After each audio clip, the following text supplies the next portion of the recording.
ओम हर हर महादेव। आप सभी भक्तजन कैसे हैं? हमको आशा है कि हमारी माता रानी की कृपा से, शिव जी की महिमा से आप सभी लोग अच्छे ही होंगे। आज मैं 16 सोमवार व्रत कथा सुनाने जा रही हूँ। इस कथा को जो श्रवण करता है, इस व्रत को जो रखता है, उसकी भगवान सारी मनोकामनाएं पूर्ण करते हैं। हमारे शिव जी तो भोले भंडारी हैं, वो सभी की रक्षा करते हैं। तो आगे मैं पूजा विधि नहीं बता रही हूँ। यदि आपको पूजा विधि जानना होगा तो कमेंट करिएगा।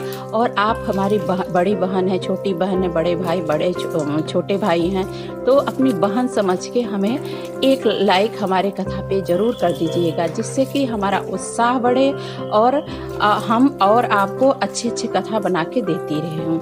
तो आपको लाइक करने के लिए धन्यवाद। आइए हम लोग कथा के लिए चलते हैं। एक समय की बात है, शिव जी पार्वती जी साथ साथ भ्रमण कर रहे थे। मृत्युलोक में अमरावती नगर में पहुंचे। उस नगर के राजा ने भगवान शिव का एक विशाल मंदिर बनवा रखा था। शिव और पार्वती उस समय मंदिर में रहने लगे। एक दिन पार्वती ने भगवान शिव से कहा, हे प्राणनाथ, आज मेरी चौरस खेलने का इच्छा हो रहा है। पार्वती की इच्छा जानकर शिव पार्वती के साथ चौरस खेलने गए। और खेलते खेलते उस मंदिर में पुजारी वहां आ पहुंचा। माता पार्वती जी ने पुजारी से पूछा कि हे पुजारी जी, यह बताइए कि इस बाजी में किसकी जीत होगी? तो ब्राह्मण ने कहा कि महादेव जी की, परंतु चौरस में शिव जी की पराजय हुई और माता पार्वती जी जीत गई। तब ब्राह्मण को उन्होंने झूठ बोलने के अपराध में कोढ़ी होने का श्राप दिया। शिव और पार्वती उस मंदिर में कैलाश पर्वत लौट गए। पार्वती जी के श्राप के कारण पुजारी कोढ़ी हो गया। नगर के स्त्री पुरुष उस पुजारी की परछाई से भी दूर भागने लगे। कुछ लोगों ने राजा से पुजारी के कोढ़ी हो जाने की शिकायत की, तो राजा ने पाप के कारण पुजारी के कोढ़ी हो जाने का विचार कर उसे मंदिर से निकलवा दिया। उसकी जगह दूसरे ब्राह्मण को पुजारी बना दिया। कोढ़ी पुजारी मंदिर के बाहर बैठकर भिक्षा मांगने लगा। कई दिनों के पश्चात स्वर्गलोक की कुछ अप्सराएं उस मंदिर में पधारी और उसे देखकर कारण पूछा। पुजारी ने उन्हें भगवान शिव और पार्वती के चौरस खेलने और पार्वती जी के श्राप देने की सारी कहानी सुनाई। तब अप्सराओं ने पुजारी से 16 सोमवार की विधिवत व्रत करने को कहा। पुजारी द्वारा पूजन विधि पूछने पर अप्सराओं ने कहा, 16 सोमवार के दिन सूर्योदय से पहले उठ करके स्नान आदि से निवृत्त होकर स्वच्छ कपड़े पहनकर आधा से गेहूं का आटा और उसके 3 अंग बना लेना। फिर घी का दीपक जलाकर गुड़ नैवेद्य, बेलपत्र, चंदन, अक्षत, फूल, जनेऊ का जोड़ा लेकर प्रदोष काल में भगवान शिव की पूजा अर्चना करना। पूजा के बाद 3 अंगों में एक अंग भगवान शिव को अर्पण कर देना। एक आप ग्रहण के लिए भगवान शिव को छुआ के ले आना। शेष 2 अंगों को भगवान का प्रसाद, जो शिव जी का प्रसाद है, और जो एक और था, उस प्रसाद को वहीं पे उपस्थित स्त्री पुरुषों को और बच्चों को बांट देना।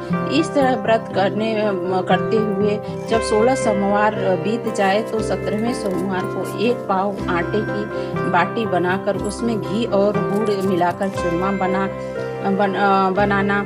फिर भगवान शिव को भोग लगाकर वहां उपस्थित स्त्री पुरुषों और बच्चों को प्रसाद बांट देना। इस तरह 16 सोमवार व्रत करने और व्रत कथा सुनने से भगवान शिव तुम्हारे कोढ़ को नष्ट करके तुम्हारी सभी मनोकामनाएं पूरी कर देंगे। इतना कहकर अप्सराएं स्वर्गलोक को चली गई। पुजारी ने अप्सराओं के कथनानुसार 16 सोमवार का विधिवत व्रत किया। फलस्वरूप भगवान शिव की अनुकंपा से उसका कोढ़ नष्ट हो गया। राजा ने उसे फिर मंदिर का पुजारी बना दिया।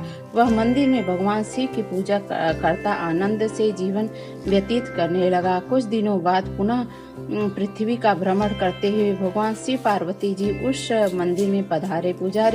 स्वस्थ पुजारी को देखकर पार्वती जी ने आश्चर्य से उसके रोग मुक्ति होने का कारण पूछा। तो पुजारी ने उन्हें 16 सोमवार व्रत के करने की सारी कथा सुनाई। पार्वती जी भी व्रत की बात सुनकर बहुत प्रसन्न हुई और उन्होंने पुजारी से इसकी विधि पूछकर स्वयं 16 सोमवार का व्रत प्रारंभ किया।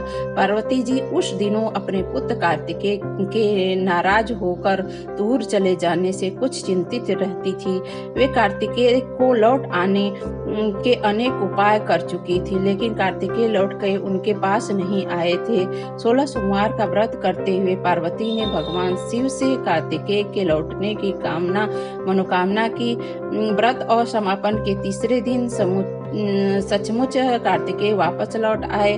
कार्तिकेय ने अपने हृदय परिवर्तन के संबंध में पार्वती जी ने पूछा, हे माता, आपने ऐसा कौन सा उपाय किया था जिससे मेरा क्रोध नष्ट हो गया और मैं वापस लौट आया? तब पार्वती जी ने कार्तिकेय को 16 सोमवार के व्रत की कथा सुनाई। कार्तिकेय अपने एक ब्राह्मण मित्र ब्रह्मदत्त के परदेश चले जाने से बहुत दुखी थे। उसको वापस लौटने के लिए कार्तिकेय ने 16 सोमवार का व्रत करते हुए ब्रह्मदान के वापस लौट आने की कामना प्रकट की। व्रत के समापन के कुछ दिनों के बाद मित्र लौट आया। कार्तिकेय ने कहा, प्रिय मित्र, तुमने ऐसा कौन सा उपाय किया जिससे कि परदेश में मेरे विचार एकदम परिवर्तन हो गए और मैं तुम्हारा स्मरण करते हुए लौट आया? कार्तिकेय ने अपने मित्र को 16 सोमवार व्रत की कथा विधि सुनाई। भगवान ब्राह्मण मित्र व्रत के बारे में सुनकर बहुत खुश हुआ। उसने फिर व्रत किया। 16 सोमवार व्रत का समापन करने के बाद ब्रह्मदत्त विशेष यात्रा पर निकल गया। वहाँ नगर के राजा हर्षवर्धन की बेटी राजकुमारी गुंजन का स्वयंवर हो रहा था। वहाँ के राजा प्रतिज्ञा की एक हथनी यह माला जिसके गले में डाल देगी वह अपनी पुत्री का विवाह उसी के साथ करेगा। ब्राह्मण की उत्सुकतावश महल में चला गया। वहाँ कई राज्यों के राजकुमार बैठे हुए थे। तभी एक सजी धजी हथनी सूंड में जयमाल लेकर आई और हथनी ने ब्राह्मण के गले में जयमाल डाल दी। फलस्वरूप कुमारी का विवाह ब्राह्मण से हो गया।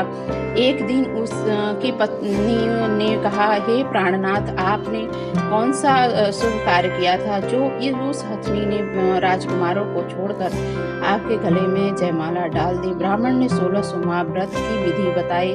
अपने पति से 16 सोमवार का व्रत जान करके राजकुमारी ने पुत्र की इच्छा से 16 सोमवार व्रत किया। निश्चित समय पर भगवान शिव की अनुकंपा से पुजारी के सुंदर सुशील व स्वस्थ पुत्र पैदा हुआ। पुत्र का नामकरण गोपाल के रूप में हुआ। बड़ा होने के बाद पुत्र गोपाल ने भी माँ से यह प्रश्न किया, मैंने तुम्हारे ही घर में जन्म लिया, इसका कारण क्या है?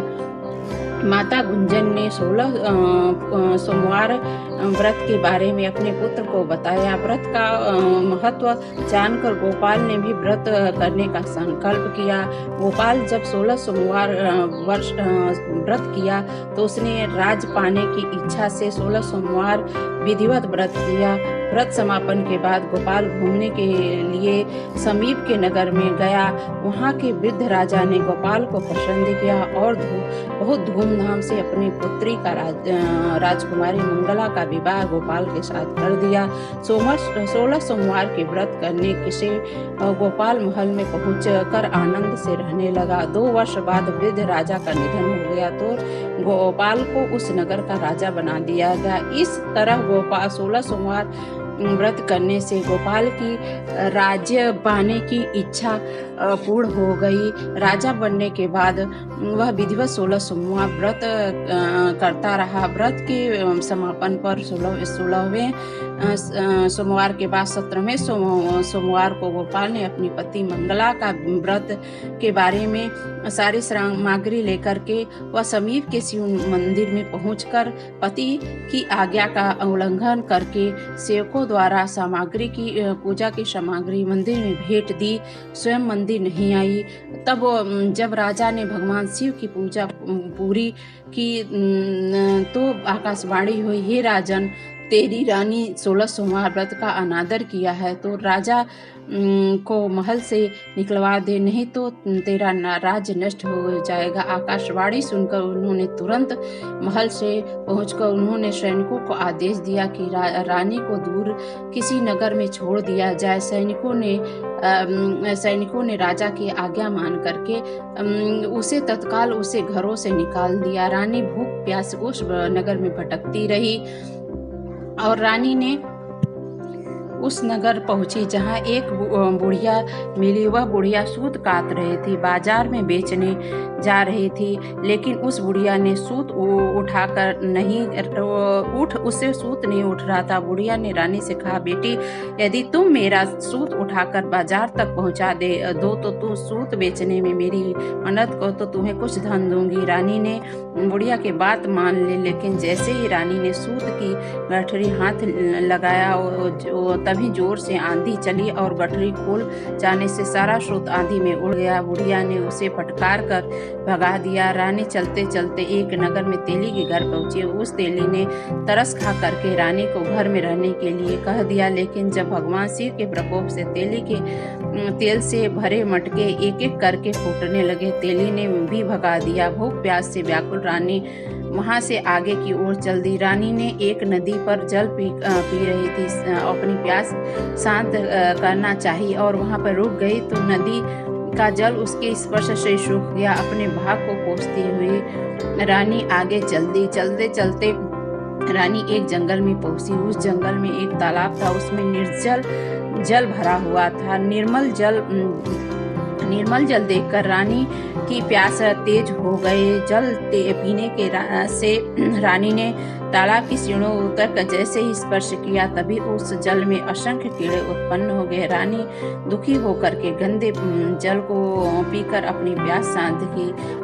रानी ने एक पेड़ के नीचे में बैठी जिस पर छाया थी, लेकिन कुछ ही देर आराम करना चाहा, तब से उनके सारे पत्ते झड़ गए, सूख गए, बिखर गए। रानी दूसरे पेड़ के नीचे गई।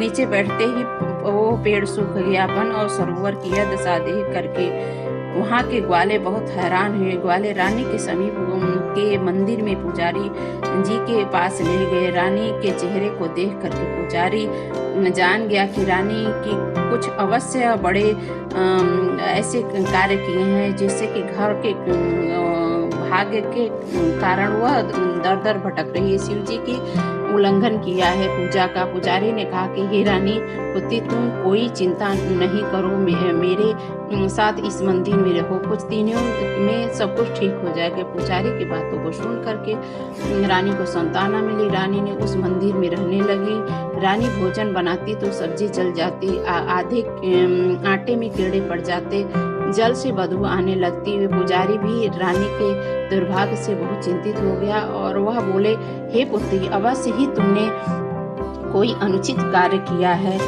जिसके कारण देवता तुम्हें